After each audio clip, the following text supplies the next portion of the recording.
कानी बहू। किशोरी लाल जी के बेटे राघव की शादी की बात जगह जगह चल रही थी, लेकिन किशोरी लाल जी को कोई लड़की पसंद ही नहीं आती थी। और उसकी एक ही वजह थी, किशोरी लाल जी का लालची होना। उनको लड़की वालों से मोटा दहेज चाहिए था और इसी चक्कर में एक दिन वो एक बहुत पैसे वाले के घर अपने बेटे का रिश्ता लेकर पहुंचे। उस आदमी का नाम था ओम प्रकाश। देखिए किशोरी लाल जी, मेरी एक ही बेटी है और मेरी सारी संपत्ति जायदाद सब कुछ मेरी बेटी नैना का ही है। पापा, नाम से लगता है बहुत खूबसूरत होगी। कितना अच्छा नाम है ना, नैना।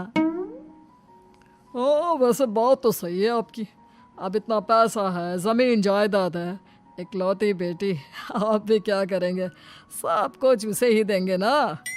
बिल्कुल ठीक पहचाना आपने। बस बेटी की शादी और सारी जायदाद उसके नाम। पापा, बिना देखे हाँ कर दीजिए ना।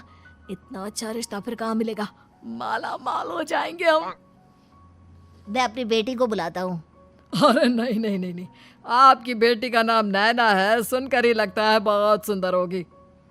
रहने दीजिए अंकल, मैं तो आपकी बेटी के नाम से ही इतना खुश हो गया हूँ कि उसे बिना देखे शादी करने को तैयार हूँ। अब तो मैं उसका चेहरा सीधे शादी के बाद ही देखूंगा। और इस तरह राघव नैना का चेहरा नहीं देखता और उससे शादी कर लेता है। शादी के बाद अपनी सुहाग रात पर जब राघव नैना का घूंघट उठाकर देखता है तो नैना की आंखें बंद थी। कितनी खूबसूरत हो तुम नैना, जरा अपनी आंखें खोलकर मेरी तरफ देखो तो सही। नहीं, मुझे शर्म आती है। अरे, मैंने तुम्हें शादी से पहले भी नहीं देखा, और अब अगर तुम आंखें खोलकर मुझे देखोगी भी नहीं तो मुझे अच्छा कैसे लगेगा? इससे पहले कि नैना अपनी आंखें खोलकर राघव की तरफ देखती, अचानक से लाइट चली गई और राघव नैना को पूरी तरह से देख भी नहीं पाया। अगली सुबह नैना राघव के लिए नाश्ता बनाकर लेकर आई। अरे ये क्या, आधा पराठा सीका हुआ है और आधा बिल्कुल कच्चा। ये तुमने क्या किया नैना? बहू, तुमने क्या आधा पराठा तवे से नीचे लटका कर रखा था, जो आधा सिका है और आधा कच्चा? मुझे जितना दिखेगा उतना ही तो सीखूंगी ना पापा जी। जहाँ जहाँ मुझे नजर आ रहा था वहाँ मैंने सीख लिया, जहाँ जहाँ नहीं दिखा वहाँ कच्चा रह गया होगा। इसका क्या मतलब है? ये कैसा मजाक कर रही है तुम? अरे बहू, तुमने इतना लंबा घूंघट क्यों लगाया हुआ है? देखो, हमारे घर में बहुओं को बेटी की तरह रखा जाता है, और फिर तुम तो इतना सारा माल लेकर आई हो। देखो, ये घूंघट डालकर रखने की कोई ज़रूरत नहीं है। हाँ नैना, पापा जी ठीक कह रहे हैं, तुम तो आराम से रहो, अपना ही घर समझो। नैना अचानक से अपना घूंघट उठा लेती है। अरे ये क्या पापा, नैना की तो एक आंख फूटी हुई है। नाम से नैना, लेकिन ये तो कानी बहू निकली। मेरे साथ धोखा हुआ है, धोखा। बिना दिखाए अपनी कानी लड़की मेरे संग ब्याह दी। मुझे कानी बीवी नहीं चाहिए। मुझे अभी ओम प्रकाश जी से बात करनी पड़ेगी।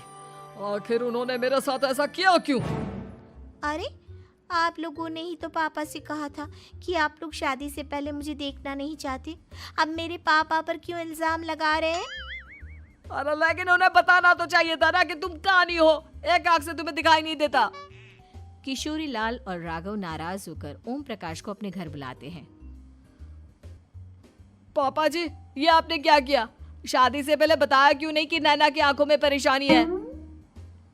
अरे, आप ही ने तो लड़की देखने से मना कर दिया था। अरे लेकिन आप बता तो सकते थे।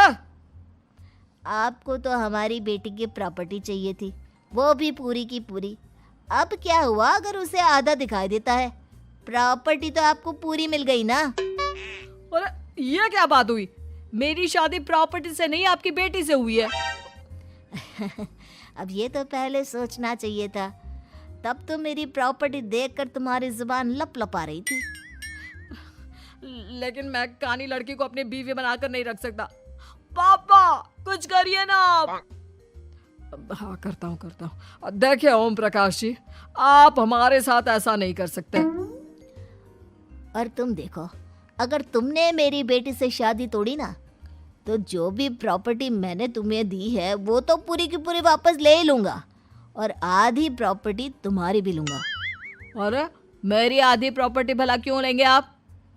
इसलिए क्योंकि मेरी बेटी को आधा नज़र आता है और उसकी नज़र अभी तक तुम्हारी आधी जायदाद पर ही पड़ी है। अब तुम उसे घर से निकालोगे तो कुछ तो लेकर जाएगी ना। और अगर हम आपकी बेटी को अपने घर की बहू बना कर रखे तो? तो तुम्हारी पूरी प्रॉपर्टी तुम्हारी ही रहेगी, और जो मैंने तुम्हें दिया है ना, उसमें से बस मैं आधा लेकर जाऊंगा।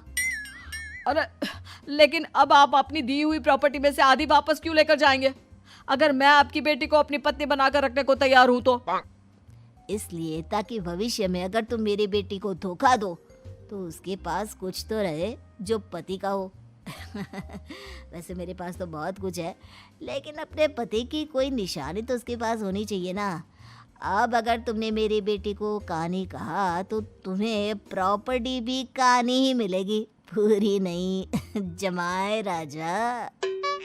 किशोरी लाल और राघव समझ चुके थे कि वो बुरी तरह फंस चुके हैं और अब उनके पास वहां से निकलने का कोई चारा नहीं है।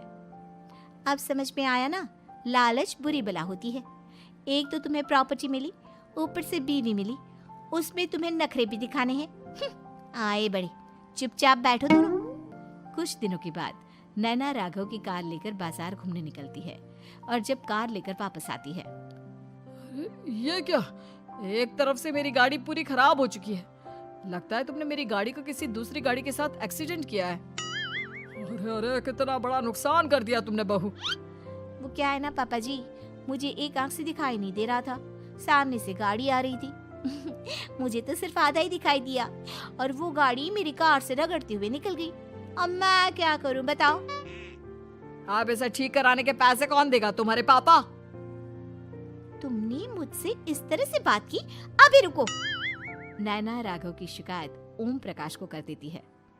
देखो राघव, अब जो मेरी आधी प्रॉपर्टी तुम्हारे पास थी ना, उसमें से आधी और मैं लेकर जाऊंगा, क्योंकि तुमने मेरी बेटी को डांटा।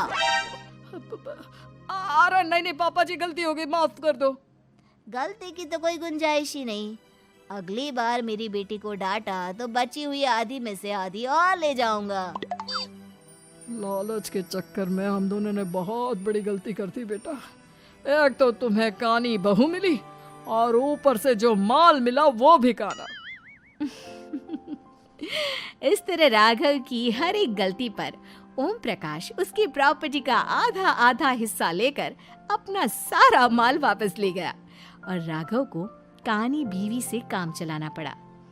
भाई लालच वाकई में बुरी बला है।